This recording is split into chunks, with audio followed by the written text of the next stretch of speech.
Dear students, national means cum merit scholarship की इस preparation में आज का जो हमारा टॉपिक रहेगा वो रहेगा dictionary word ordering and word formation questions. जो आपका मैट का एग्जाम होगा उसमें टोटल 10 क्वेश्चंस इस टॉपिक से पूछे जाते हैं, जिसमें 5 क्वेश्चंस आपके डिक्शनरी वर्ड ऑर्डरिंग के रहेंगे और 5 क्वेश्चंस आपके वर्ड फॉर्मेशन के रहेंगे। चलिए स्टेप बाय स्टेप सीखते हैं कि किस प्रकार से हम इन क्वेश्चंस को अटेम्प्ट करें एग्जाम में। जैसे स्टेप सेट 1 में आपके पास क्वेश्चंस कुछ यहाँ पे दिए गए हैं और आपको दिशा निर्देश दिए हैं कि दिए गए शब्दों को उस क्रम में लिखे जिस क्रम में वे अंग्रेजी शब्दकोश में आते हैं और फिर उचित क्रम चुने।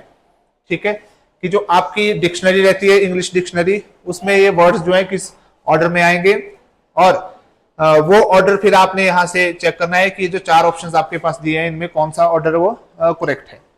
ठीक है, तो चलिए स्टार्ट से सभी, अगर आप 5 जो आपके पास वर्ड दिए हैं इनका फर्स्ट अल्फाबेट देखें तो हर जगह पी है। देखिए, तो फर्स्ट अल्फाबेट के बेसिस पे हम नहीं बता सकते कौन पहला आएगा कौन बाद में। सेकेंड भी सेम है, पी ए हर जगह। अब सेकेंड वर्ड से भी हम सेकेंड अल्फाबेट से भी नहीं बता पाएंगे कि कौन पहले आएगा। अब थर्ड अल्फाबेट में जब आप लोग जाएंगे, यहाँ पे देखिए जी है, इसमें यहाँ पे भी जी है, यहाँ पे अल्फाबेट चेंज हो गया, हमारे पास क्या आ गया है एल, और यहाँ पे दोबारा जी और यहाँ पे दोबारा एल। ठीक है, तो आपको पता है जी पहले आएगा और एल बाद में आएगा, तो जरूर ये जो सी और ई है ये लास्ट के ऑप्शन होंगे। ठीक है, ये जो आपका सी और ई है कहीं लास्ट में ऑप्शन आएगा, तो आपने सभी को सॉल्व करने की क्वेश्चन नहीं है, आपने ऐसा ऑप्शन देखना है जिसमें ई और सी सबसे लास्ट में आ रहा है।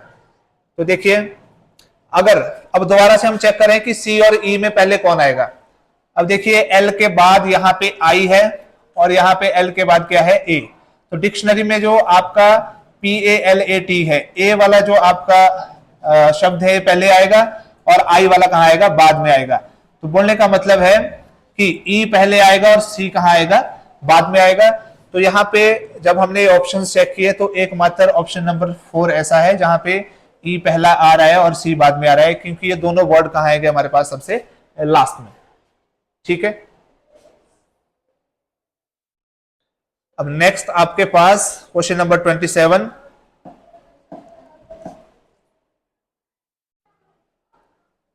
यहां पे दोबारा से आपने इनको अरेंज करना है वर्ड्स को। तो सबसे पहले हम फर्स्ट 2 अल्फाबेट्स अगर देखें, डब्ल्यू आर हर जगह है, W R W R W R W R.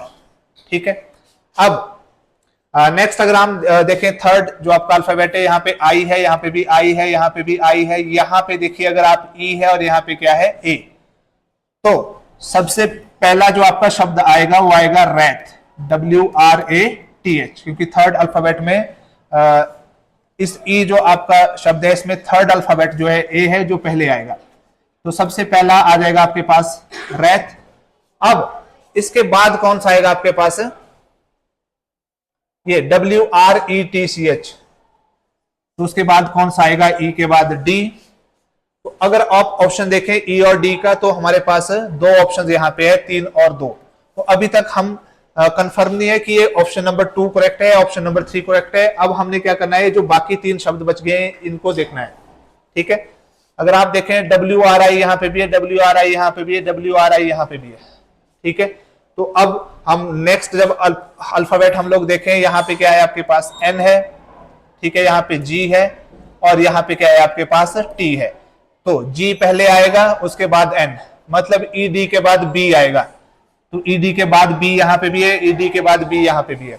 अब हमें नेक्स्ट देखना पड़ेगा सी और ए में। ठीक है, तो सी और ए में जब हम लोग देखेंगे तो यहाँ पे देखिए टी है और ए में क्या है एन, तो एन पहले आएगा। तो बोलने का मतलब है कि जो ए आपका शब्द है पहले आएगा और सी वाला कब आएगा, बाद में आएगा। तो जो करेक्ट ऑप्शन आपका है वो कौन सा रहेगा, ऑप्शन नंबर 2। ठीक है, तो ऑप्शन नंबर 3 हमारा एलिमिनेट होता है, तो करेक्ट ऑप्शन आपका कौन सा रहेगा, ऑप्शन नंबर 2। ठीक है, इसके बाद क्वेश्चन नंबर 28।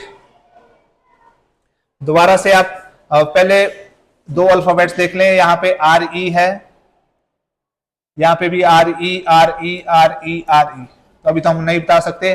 थर्ड अल्फाबेट जब हमने देखा यहाँ पे सी है, यहाँ पे भी सी, यहाँ पे भी सी, यहाँ पे भी सी, तो पहले तीन अल्फाबेट्स हर जगह सेम है। उसके बाद फोर्थ अल्फाबेट में जब हम लोग गए तो यहाँ पे देखिए फोर्थ अल्फाबेट टी है, यहाँ पे भी टी है, यहाँ पे भी क्या है टी, पर यहाँ पे फोर्थ अल्फाबेट आपका चेंज हो चुका है, यहाँ पे क्या है यू है और यहाँ पे क्या है आपके पास आर है। ठीक है, तो पहले आपको पता है आर आएगा, तो मतलब ये जो ई अल्फा जो आपका शब्द है ई वाला ऑप्शन में, ये सबसे पहले आएगा। अब ऐसे दो ऑप्शन आपके पास है, देखिए 3 और 4 जिसमें ई सबसे पहले है। अब हमें नेक्स्ट भी देखना पड़ेगा, तो ई के बाद कौन सा आएगा आपके पास, ऑप्शन नंबर ए बी और सी देखने पड़ेंगे, क्योंकि ये जो डी है सबसे लास्ट में आएगा। अगर आप देख रहे हैं यहाँ पे हमारे पास आर है, आर के बाद आपका टी आएगा और लास्ट में आएगा आपका यू, तो ये जो डी वाला है कहां पे आएगा सबसे लास्ट में। तो ऐसे दो ऑप्शंस हमारे पास बनते हैं। अब ये जो तीन हमारे पास बचे हुए हैं ए बी और सी, इनको हमने चेक करना है कि इनमें सबसे पहले क्या आएगा। तो आर ई सी टी हर जगह है, और यहाँ पे अगर आप देखें ए पहले है, तो ई के बाद क्या आएगा पहले, अब आपके पास है सी। ठीक है, तो जो करेक्ट ऑप्शन आपका बनता है वो कौन सा बनेगा, option number 3 E C B A D. ठीक है, तो लगभग तीन को आपको डी कोड करने की जरूरत पड़ती है, उसके बाद आप लोग ऑर्डर के हिसाब से इनको अरेंज कर सकते हैं। तो ये था option number question number 28। Next है आपके पास एक आधा क्वेश्चन और डिस्कस कर लेते हैं इसका। जैसे मान लीजिए क्वेश्चन नंबर 30 आपके पास दिया हुआ है। दोबारा से हम अगर चेक करें इनके फर्स्ट 3 अल्फाबेट्स, तो आर ई पी हर जगह है, इनको देख के हम बता नहीं सकते कि कौन पहले आएगा कौन बाद में आएगा।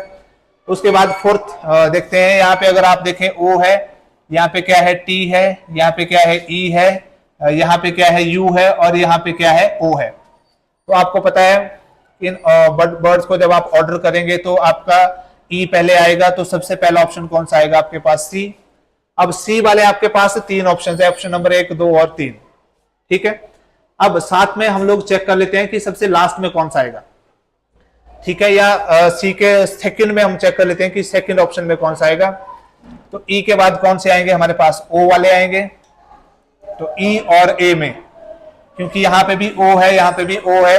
अब अगला अल्फाबेट देखेंगे तो क्या है आपके पास आई, यहाँ पे क्या है आर, तो आई वाला पहले आएगा, तो सी के बाद क्या आएगा आपके पास ए। ठीक है, और लास्ट में क्या आएगा आपके पास, वो चीज भी आपने चेक कर लेनी है।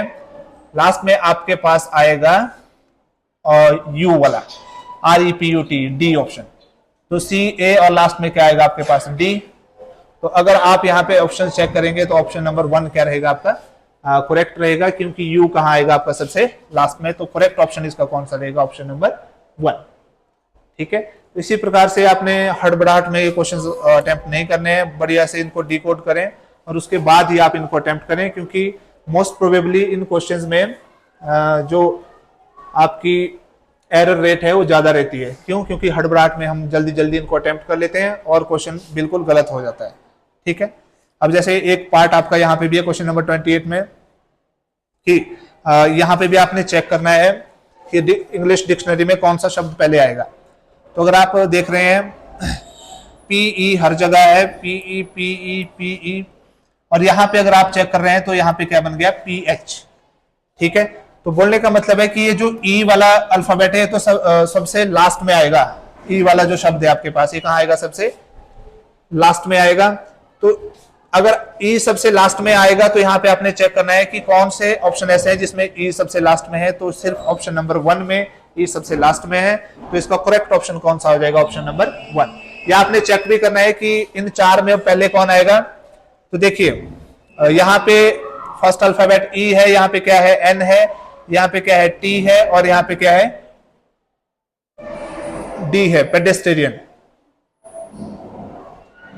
तो इसमें सबसे पहला कौन सा आएगा, देखिए डी पहले आता है, बाकी ये बाद में आते हैं। तो सबसे पहला आएगा डी और सबसे लास्ट में आएगा ई। तो इसमें जो करेक्ट ऑप्शन बनता है हमारे पास वो कौन सा है, ऑप्शन नंबर 1। तो कई बार क्वेश्चन में हम डायरेक्ट देख के भी बता सकते हैं, ज्यादा आपको अरेंज करने की जरूरत नहीं पड़ती है। अब क्वेश्चन नंबर 29 कर लेते हैं डिस्कस, क्योंकि अभी थोड़ा इजी जैसा क्वेश्चन है हमारे पास। यहाँ पे अगर आप देखें ये शब्द ये शब्द ये शब्द और ये शब्द सेम अल्फाबेट से शुरू हो रहे हैं, एस से, और सिविक्स जो है सी से शुरू हो रहा है, तो सबसे पहले कौन सा आएगा? जहां पे ऑप्शन डी होगा वो सबसे पहले आएगा। अब इनमें देखते हैं कि इनमें सबसे पहले कौन सा आएगा। अगर आप देख रहे हैं सेकंड अल्फाबेट, यहाँ पे सी है, यहाँ पे ओ है, यहाँ पे ए है, यहाँ पे भी सी है, तो ए वाला बाद में पहले आएगा, मतलब तो डी के बाद क्या आएगा? सी। ठीक है, तो ये भी हो गए। अब इन तीनों में अगर आप देख रहे हैं तो ये सी वाला हमारे पास पहले आएगा सेकंड, और ये ओ वाले बाद में आएंगे, तो इस डी सी के बाद कौन सा ऑप्शन आएगा? आपका ए। अब डी सी ए वाले यहाँ पे देखिए दो ऑप्शन है हमारे पास, तो हमें मतलब ये लास्ट वाले भी देखने पड़ेंगे, ई और बी। तो ई और बी को हम लोग देखें, यहाँ पे एस ओ सी है, यहाँ पे एस ओ सी है, आई है, यहाँ पे भी आई है। अब यहाँ पे देखिए ए है, यहाँ पे ओ है, तो ये वाला ऑप्शन आपका पहले आएगा और ई वाला का आएगा लास्ट में आएगा। तो इसके लिए जो करेक्ट ऑर्डर हमारा रहेगा D C A B E, तो ऑर्डर नंबर 3 या ऑप्शन नंबर 3। तो इस प्रकार से आपके साथ एक वर्कशीट में जरूर शेयर करूंगा जिसके अकॉर्डिंग आप क्वेश्चन सॉल्व कर सकते हैं। ठीक है, अब ये क्वेश्चंस जो मैंने आपको अभी करवाए 5 मार्क्स के लिए, 5 नंबर के लिए, जो आपके एनएमएमएस मैट का जो फर्स्ट फेज रहता है उसमें पूछे जाते हैं। अब उसी मैट के एग्जाम में एक और क्वेश्चन आपको आता है वर्ड फॉर्मेशन का, कि अक्षरों से हमने शब्द निर्माण करना है, शब्द निर्माण करना है। और ये क्वेश्चंस भी आपके टोटल 5 रहेंगे और होते भी बहुत इजी हैं, पर वही बात मैंने आपको बताई कि जो चीज हमें इजी लगती है वहां पे एरर रेट जो है हमारा ज्यादा रहता है। ठीक है, अब जैसे आपको निर्देश दिए हैं, यहाँ पे डायरेक्शंस दी है कि दिए गए विकल्पों में से वह शब्द चुनिए जो दिए गए शब्द के अक्षरों का प्रयोग करके नहीं बनाया जा सकता। कि जो 4 ऑप्शन हमारे पास दिए हुए हैं, इनमें से कौन सा ऑप्शन ऐसा है जो इस शब्द से नहीं बनाया जा सकता क्वेश्चनियर से। ठीक है, तो सबसे पहले तो आपका ध्यान जाना चाहिए कि जैसे क्यू की बात करें हम, तो कितनी बार है क्यू? इसमें सिर्फ एक बार है। यू की बात करें, यू कितनी बार है? यू भी एक बार है। ई की अगर हम बात करें तो ई कितनी बार है? हमारे पास 2 बार है। एस की बात करें कितनी बार है? 1 बार है। टी की बात हम करें कितनी बार है? 1 बार है। आई की बात अगर हम करें कितनी बार है? 2 बार है। ओ कितनी बार है? 1 बार है। एन कितनी बार है आपके पास? 2 बार है। और ए कितनी बार है आपके पास? 1 बार है। और आर भी कितना है आपके पास? 1 बार। ठीक है, तो ताकि एरर ना हो तो इसलिए मैंने क्या किया, पहले इनको नंबरिंग दे दी कि कितनी कितनी बार हमारे पास ये आए हुए हैं। अब देखिए क्यूनेट की अगर हम बात करें तो इसमें क्यू 1 बार है, ठीक है। यू 1 बार है, ये भी ठीक है। आई 1 बार है, बिल्कुल ठीक है। एन भी आपके पास 1 बार है, भी ठीक है। ए भी 1 बार है, भी ठीक है। टी भी 1 बार है, भी ठीक है। और ई भी 1 बार है, ये भी ठीक है। तो ये बन सकता है। अब ऑप्शन नंबर 3 में जंप करूं मैं डायरेक्ट। अगर यहां पे अगर आप चेक कर रहे हैं क्यू 1 बार है, ठीक है, लेकिन यू हमारे पास 2 बार है। बट यहां पे जब हमने चेक किया तो यू सिर्फ हमारे पास कितनी बार आना चाहिए? कितनी बार आया इसमें? 1 बार। तो मतलब ये वाला ऑप्शन जो है इस शब्द से नहीं बनाया जा सकता। इसलिए जो करेक्ट ऑप्शन इसका रहेगा कौन सा रहेगा? Option number 3। क्यों? क्योंकि इसमें यू कितनी बार आया आपका? 2 बार। और बाकियों में यू कितनी बार है आपके पास? 1 बार। ठीक है, बाकी भी आप चेक कर सकते हैं अगर आपने चेक करना हो, पर जो करेक्ट ऑप्शन है आपके पास वो कौन सा है? Option number 3। अब जैसे सेकंड पार्ट है आपके पास रिक्रिएशन, इसमें अगर आप देख रहे हैं दोबारा से हम इनको नंबरिंग देने की कोशिश करेंगे। जैसे आर कितनी बार इसमें आया हुआ है? आर हमारे पास 2 बार है। ई कितनी बार है आपके पास? 2 बार है। सी कितनी बार है? 1 बार है। और ए कितनी बार है? 1 बार है। टी भी 1 बार, आई भी 1 बार, ओ भी 1 बार और एन भी 1 बार। ठीक है, अब यहां पे अगर आप लोग चेक करें, A C T I O N, A 1 बार, सी 1 बार, टी 1 बार, आई 1 बार, ओ 1 बार, ये भी ठीक है। रेफर अगर आप देखें R E F E R, तो देखिए यहां पे जो आपका अल्फाबेट है एफ, यहां पे एफ आपको कहीं पे नहीं दिख रहा है, तो मतलब इस शब्द को हम इस शब्द से नहीं बना सकते। तो जो ऑप्शन नंबर 2 है आपका वो क्या रहेगा? इनकरेक्ट रहेगा, कि जो रेफर है उसको हम रिक्रिएशन से नहीं बना सकते। तो इस प्रकार से जो करेक्ट ऑप्शन इसका होगा वो कौन सा होगा? Option number 2। अब इसी क्रम में अगर हम आगे चलें, जैसे इस शब्द को हम ले अडल्ट्रेशन, दोबारा से इसमें अगर हम नंबरिंग कर दे फटाफट से, कि ए कितनी बार है हमारे पास, तो अगर आप चेक कर रहे हैं ए है हमारे पास 2 बार, डी कितनी बार है 1 बार, यू कितनी बार है 1 बार, एल कितनी बार है आपके पास 1 बार, टी कितनी बार है आपके पास 2 बार, ई कितनी बार है 1 बार, आर कितनी बार है 1 बार, ठीक है। बाकी आई कितनी बार है आपके पास 1 बार, और ओ कितनी बार है 1 बार, और एन भी कितनी बार है 1 बार, ठीक है। अगर अब हम चेक करते हैं कि कौन सा शब्द ऐसा है जो इससे नहीं बनाया जा सकता है।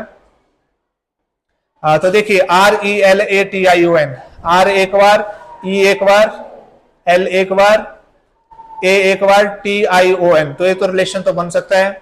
सेकेंड है रेशो, R 1 बार, ए 1 बार, टी 1 बार, आई 1 बार, ओ 1 बार, ये भी बन सकता है।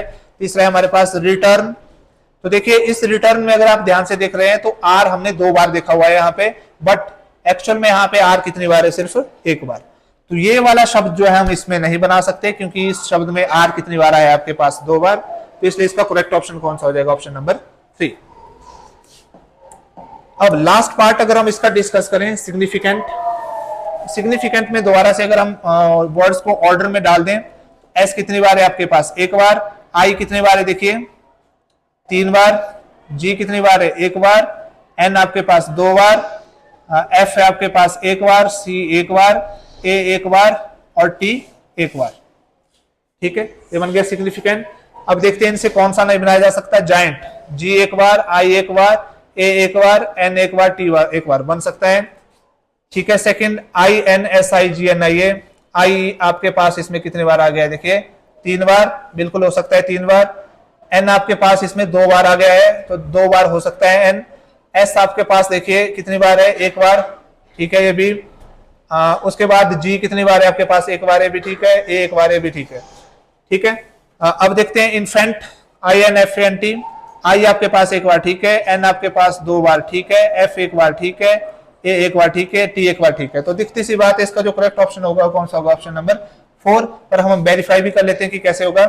अगर आप चेक करें एन कितनी बार है इसमें 2 बार, ठीक है, ए 1 बार, ये भी ओके है, एस 1 बार, ये भी ठीक है, सी 1 बार, ये भी ठीक है।